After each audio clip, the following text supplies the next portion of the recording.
Halo para bobohan film, apa kabarnya? Gimana? Rudalnya sudah keluar dari sarangnya. Di dalam film ini, kita akan menceritakan seorang anak remaja yang sangat mengidolakan seorang wanita. Sampai-sampai ia bisa sakit kalau nggak ngayalin wanita itu. Gimana kelanjutannya? Dan inilah dia, filmnya.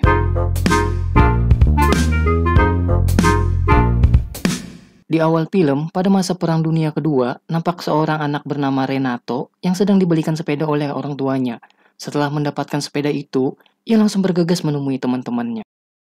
La catena però è no, la devo leare su questo. Legnano, cambio, Vittorio e Margherita Adela. Dichiarazione di guerra in seno della nostra patria, segnata dal pensiero Di mana bocil-bocil ini memiliki rutinitas setiap harinya, yaitu mengagumi seorang wanita yang bernama Malena. Dan dari rutinitas itulah, Renato pelan tapi pasti mulai jatuh cinta kepadanya. Malena merupakan istri dari seorang tentara yang dikala itu suaminya sedang bertugas di medan perang. Sudah berbulan-bulan dia tinggal seorang diri.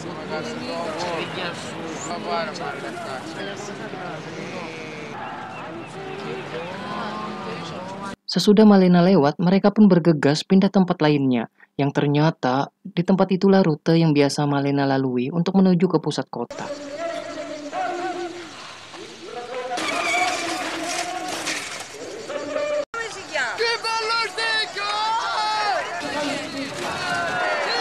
Pada malam harinya, terlihat Renato yang galau akibat terus-menerus memikirkan Malena.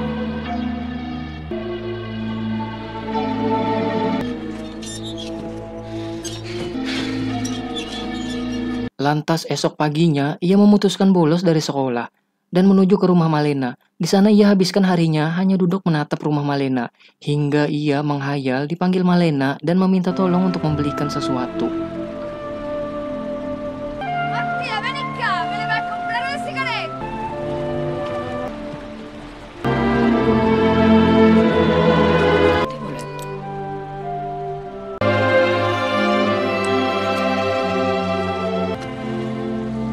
Pada malam harinya lagi, Renato kembali datang ke rumah Malena untuk melihat aktivitas idolanya tersebut. Namun, karena minimnya pencahayaan dan penampakan idolanya yang tidak jelas, ia pun kembali pulang.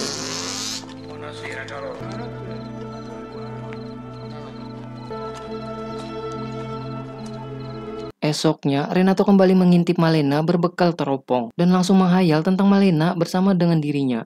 Jiwa muda yang kian membara membuat ia langsung bergegas ke sebuah toko guna untuk membeli kaset Crot dan langsung menonton kaset itu di rumahnya. Di sana ia menghayal Malena hadir di hadapannya dan membuka goanya lebar-lebar dan Renato pun menjebol dengan rudal miliknya.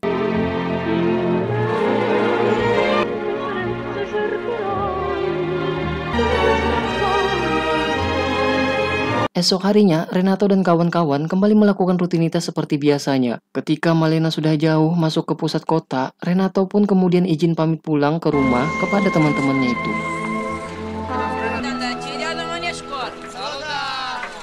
Namun ternyata Renato berbohong dan malah meluncur ke pusat kota. Di sana Renato mengikuti rutinitasnya Malena. Malena yang sangat cantik, ia pun menjadi pusat perhatian dari para pria-pria hingga terpesona. Sementara para ibu-ibu di sana terlihat sangat risih dengan kehadiran Malena di sana.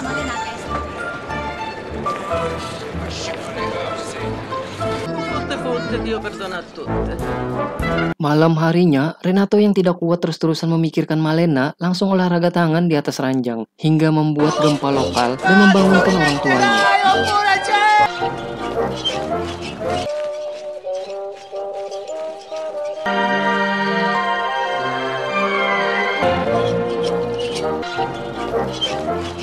Hingga pada suatu hari, para tentara yang sudah balik dari medan perang datang ke tengah-tengah kota untuk menyampaikan sebuah berita, di mana salah satu dari anggota mereka telah gugur di Afrika saat bertugas, dan tentara yang gugur tersebut adalah suaminya Malena.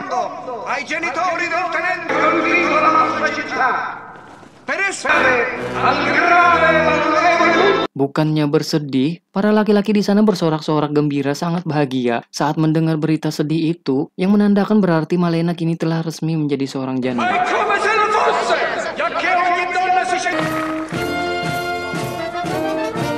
zitta! Però simpatico il tenente Cadei. Fascinosa. Lalu Renato yang khawatir dengan kondisi Malena memutuskan datang ke rumahnya untuk melihat keadaan idolanya. Namun ketika telah sampai dan melihat cucian Malena yang sedang dijemur, ia malah tergoda dan langsung mengambil salah satu pakaian Malena dan ia pun kabur berlari ke rumahnya.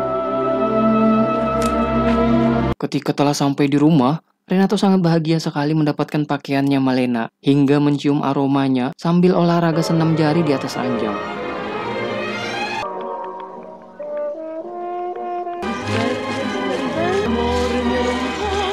Keesokan harinya, Renato yang telat bangun akibat senam jari semalaman, ia pun dibangunkan oleh ayahnya. Betapa kagetnya ayahnya itu melihat pakaian wanita yang menempel di wajahnya Renato. Hal itu pun membuat ayahnya marah dan menghukum Renato dengan mengurung anaknya itu selama 3 hari di kamarnya. Akibat hukuman tersebut membuat Renato drop dan sakit.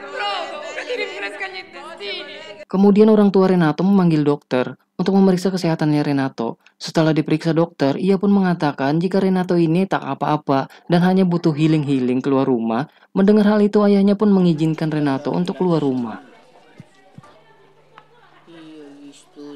Renato yang sudah sehat bugar, ia pun langsung bergegas menuju ke rumah Malena. Betapa kagetnya Renato ketika telah sampai, banyak pria-pria lalu lalang di sana dan beberapa sengaja berada di depan rumah tersebut guna mencuri-curi perhatian dari Malena.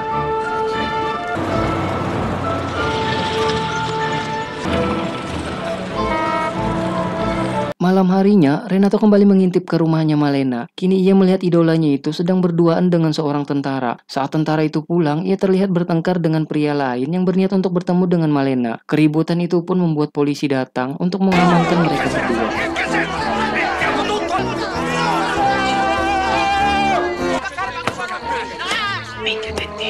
Akibat keributan itu, Malena lalu dibawa ke persidangan karena dianggap biang kerok pemicu kejadian tersebut. Untungnya, ada seorang pengacara handal yang membantunya. Malena pun berhasil lolos dari segala tuntutan.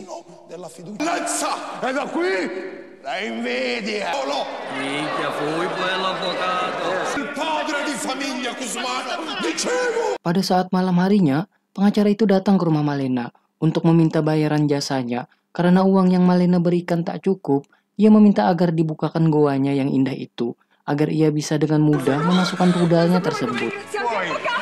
500 lire sarebbe. Che da voi?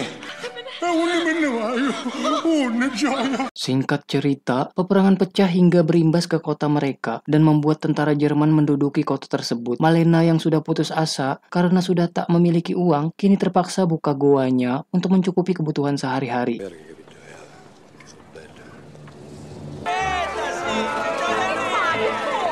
Ia juga merubah penampilannya dan secara terang-terangan akan memberi servis kepada siapapun yang memberinya uang atau makanan, termasuk memberi jasa ketok magic terhadap tentara Jerman yang merupakan musuh mereka sendiri.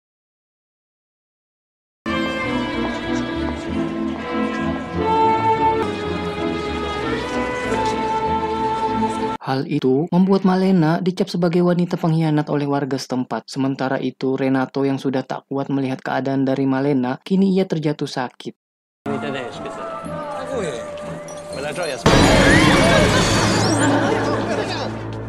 Ayahnya yang peka dan tahu cara menyembuhkan anaknya, kemudian membawanya ke tempat lokalisasi untuk melepaskan rudalnya yang sudah lama terkurung, yang membuat Renato seketika sehat kembali.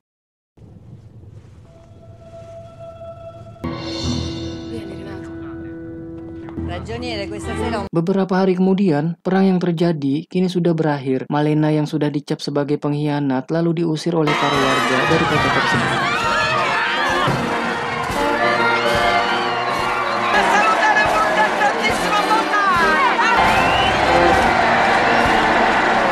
Renato yang melihat idolanya pergi, ia pun hanya bisa terdiam dan tak bisa berbuat apa-apa.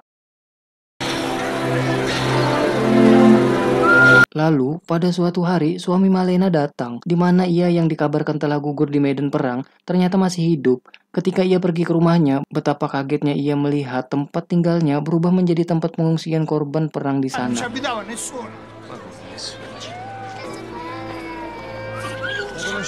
Ia lalu menjelaskan kepada atasannya jika ia kemarin ditangkap, dan setelah perang selesai, ia dibebaskan. Dan saat ia bertanya keberadaan istrinya, tak ada satupun yang meresponnya. aspetti dad, understand? So he lost his arm and was left. Hingga Renato menuliskan sebuah surat dan memberinya kepada suaminya Malena. Di dalam surat tersebut, Renato menjelaskan dan menceritakan semua yang terjadi terhadap Malena. È meglio così, la verità su vostra moglie. Non vi dovete non trovo altri modi per farvi sapere che sono l'unico a conoscerla, il coraggio di presentarmi da uomo a uomo. Setelah membaca surat itu, ia pun memutuskan untuk mencari keberadaan istrinya. Dan di akhir film terlihat Malena beserta suaminya sudah berkumpul dan kembali ke kota mereka setelah setahun mengasingkan diri.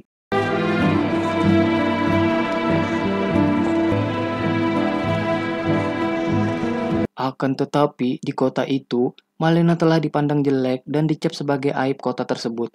Namun Renato tetap mencintai idolanya apapun kondisinya.